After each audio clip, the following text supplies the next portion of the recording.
Bom dia, queridos. Bem, como vocês sabem, a gente está em isolamento social e a gente não pode se ver. Então, as nossas aulas agora serão assim, por vídeo. Por quê? Porque eu preciso que você continue estudando biologia. Então, agora você vai fazer isso na sua casa e a gente vai continuar tendo as nossas aulas quase do mesmo jeito. Vocês me conhecem e sabem que não tem nada que me deixe mais nervosa do que ter uma câmera olhando pra mim. Mas a gente não tem outra opção agora, então vai ser desse jeito. Vai ser improvisado, tá? Entendam que eu não tenho um lugar para gravar. Então agora vocês vão conhecer minha casa, ou pelo menos uma parede dela.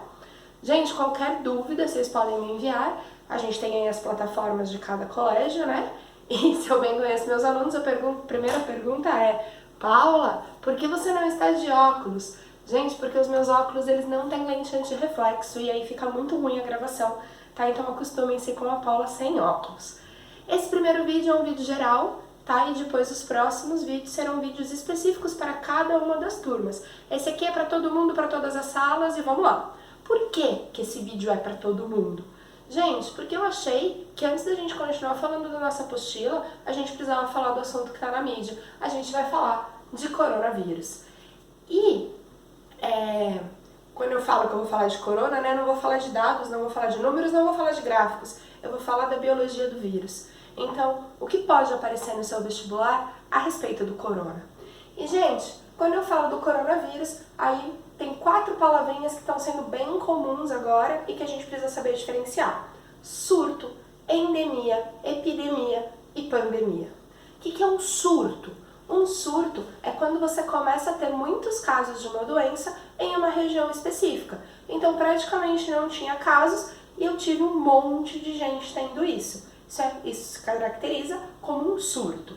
O que é uma endemia? Endemia é quando a doença acontece especificamente em uma região e é comum daquela região.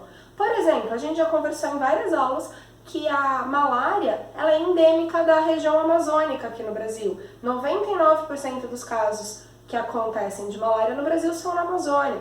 Também tem uma endemia de malária lá na África. Então nós temos que assim se caracteriza uma endemia. Gente, o que é uma epidemia? É quando eu tenho vários casos de uma doença acontecendo em várias regiões de um mesmo país. Então, né, o corona começou como uma epidemia.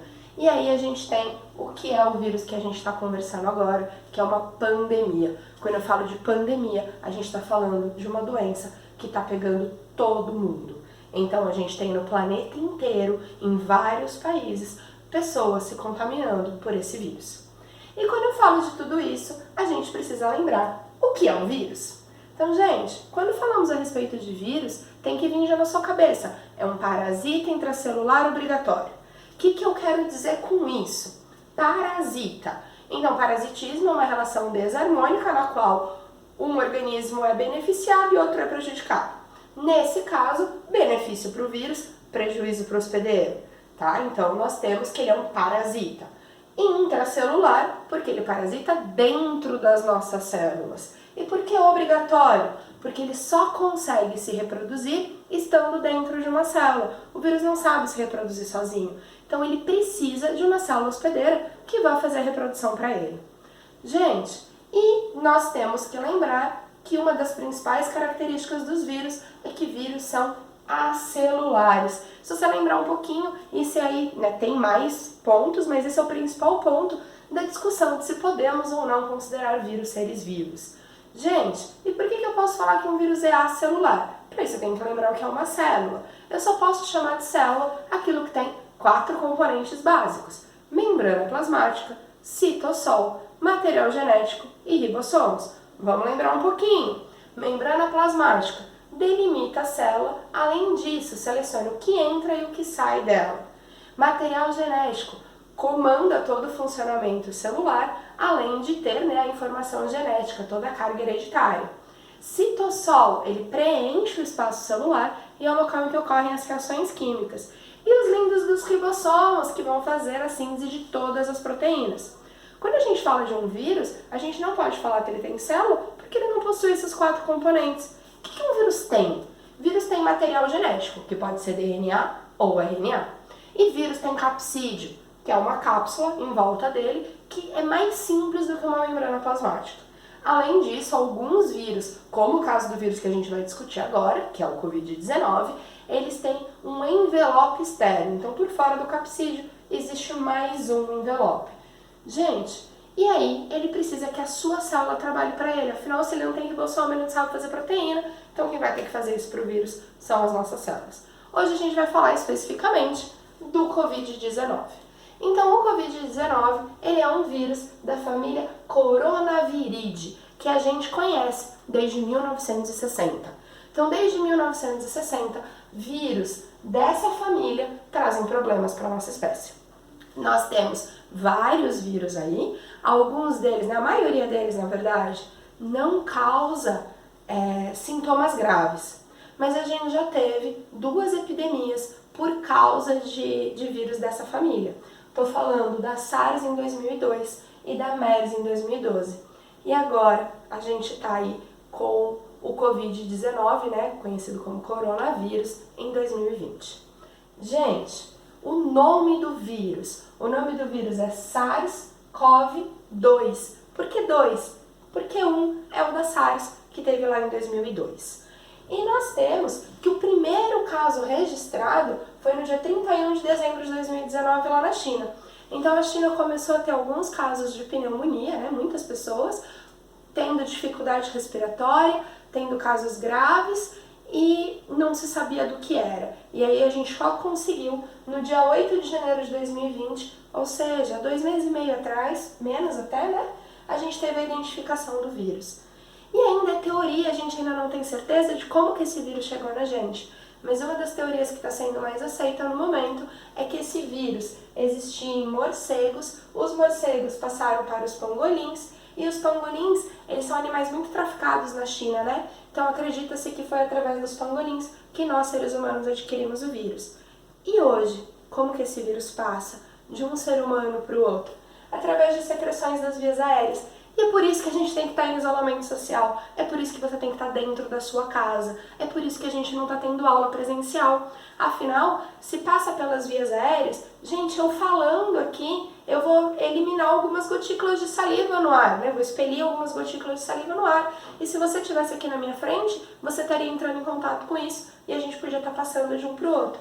Por isso que a gente tem que ficar em casa, a gente não pode sair no momento, tá? Fique em casa, fique estudando biologia, não é férias, continue estudando. Gente, e por que a gente está falando tanto da higienização das mãos, dos pulsos? Porque se alguém que está contaminado com o vírus encostou em algum lugar e estava com o vírus estava na mão, porque levou alguma mucosa, quando você coloca a mão ali, você se contamina. E a gente nem percebe, mas a gente leva as nossas mãos ao rosto várias vezes por dia. Então agora é o momento de higienizar bem as nossas mãos. Vocês já devem ter visto vários vídeos de como lavar, né? Não é só lavar a palma, lavar entre os dedos, lavar dorso, lavar punho e evitar ao máximo levar a mão para as nossas mucosas, tanto boca como nariz, como nos olhos, tá? A gente tem que ter um cuidado redobrado agora para conseguir diminuir aí, ou não alcançar tantos casos de Covid-19 no Brasil. Gente, e vamos voltar aqui a falar do vírus. Por que esse vírus se chama corona? Em latim, corona significa coroa solar. Até bonito o nome, né? E por que ele tem esse nome? Vocês já devem ter visto algumas imagens do vírus e ele tem várias espículas em volta dele, o que faz parecer uma coroa em algo circular, que seria o Sol. E aí nós temos que essas espículas são feitas de glicoproteínas. Gente, o que são glicoproteínas? Poxa, o nome já nos conta. Glico é um glicídio, ou seja, um carboidrato, um açúcar, que está ligado a uma molécula de proteína. E é justamente essa glicoproteína que reconhece a membrana plasmática das nossas células. E quando reconhece essa membrana plasmática, a gente tem que a nossa membrana faz uma fusão do vírus e coloca, né? Então, esse envelope vai ser reconhecido, a nossa célula passa a colocar ele para dentro, da mesma forma que acontece a secreção de uma vesícula, só que para dentro. E aí, o material genético do vírus vai ser colocado dentro das nossas células. O material genético desse vírus que é RNA positivo. E aí, quando eu falo disso, a gente tem que lembrar um pouquinho a respeito de vírus, né? Então, gente, nós temos 4 tipos de vírus. Vírus de DNA, de RNA positivo, de RNA negativo e retrovírus. Vamos começar pelo mais fácil, vírus de DNA. O vírus de DNA, como material genético, ele possui o DNA.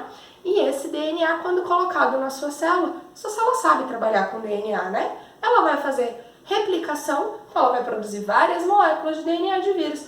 Além disso, ela vai fazer transcrição e tradução e vai produzir as proteínas, o capsídeo do vírus, vai montar vírus bonitinhos e vai mandar embora. A gente tem, então, aqui a reprodução do vírus toda sendo feita pela sua célula, afinal o vírus é acelular e não sabe se reproduzir sozinho. Vírus de RNA positivo, que é o caso do corona. O que acontece? O material genético dele é um RNA que serve como RNA mensageiro. Então é um RNA que quando a sua célula recebe, ela já consegue fazer tradução a partir deste RNA. Então ela já vai estar usando ele para síntese de proteínas, mas também precisa fazer a replicação do vírus. Como que ela faz a replicação do vírus? Esse RNA serve de molde para um outro RNA. Então, se esse é o RNA positivo, vai servir de molde para o RNA negativo. Como que faz esse pareamento? Gente, lembra lá, sua célula sabe. A liga com U, C liga com G, e assim ela faz o RNA negativo. E aí usa ele de molde para produzir mais um monte de RNAs positivos. Então tem os RNAs prontos, tem as proteínas prontas, monta vírus. O que é o vírus de RNA negativo? Ele tem a outra molécula. Então ele tem a molécula que serve de molde para fazer o RNA mensageiro. Então quando a sua célula recebe essa molécula, ela vai usá-la de molde para estar fazendo os RNAs mensageiros que vão ser usados durante a tradução. Além disso, ela faz um RNA positivo a partir do negativo e aí vai fazer cópias desse RNA usando a fita que ela acabou de sintetizar. E por fim, a gente tem o retrovírus. O que é um retrovírus? Falou retrovírus na sua cabeça, tem que vir o vírus da AIDS. É um vírus de RNA que possui uma enzima específica, transcriptase reversa. E o que essa enzima sabe fazer? Transformar RNA em DNA. Então é um vírus de RNA que quando entra na sua célula, ele vai ser usado como molde para produzir um DNA. E aí a sua célula com o DNA ela sabe trabalhar perfeitamente. Gente, e por que muitas pessoas pegam o vírus e só vão ter os primeiros sintomas depois aí de 10, 12, 14 dias? Porque quando o vírus entra nas nossas células, ele tem 2 tipos de ciclo, o ciclo lítico e o ciclo lisogênico. E geralmente não, sempre quando o vírus entra, ele entra ali primeiro no ciclo lisogênico. O que é isso? Ele tem então que o seu material genético vai ser introduzido na célula e toda vez que essa célula se divide, uma cópia desse material genético vai junto. Só que o material genético está quietinho, não está fazendo nada. Então a doença está silenciosa no seu corpo, mas está se espalhando, está indo para várias células. Até que o vírus entra em ciclo lítico. Quando ele entra no ciclo lítico, é que vai começar a ser produzida várias moléculas do vírus, a célula vai se encher de vírus e é o momento que acontece a ruptura celular, a lise, por isso o ciclo lítico. E aí a gente tem que é quando você vai apresentar os primeiros sintomas. Gente, espero que vocês tenham gostado, espero que tenha dado para entender. Todas as dúvidas manda para mim, sugestões. Paula, ficou ruim, não deu para enxergar direito. Paula, mexe na câmera, ajuda. E gente, tô morrendo de saudade de vocês. É muito estranho falar para uma câmera. Sinto falta de poder brigar com quem está sentado no lugar errado, de poder mandar parar de conversar, de mandar guardar celular. Então, espero que logo a gente possa estar junto de novo. Obrigada, bons estudos!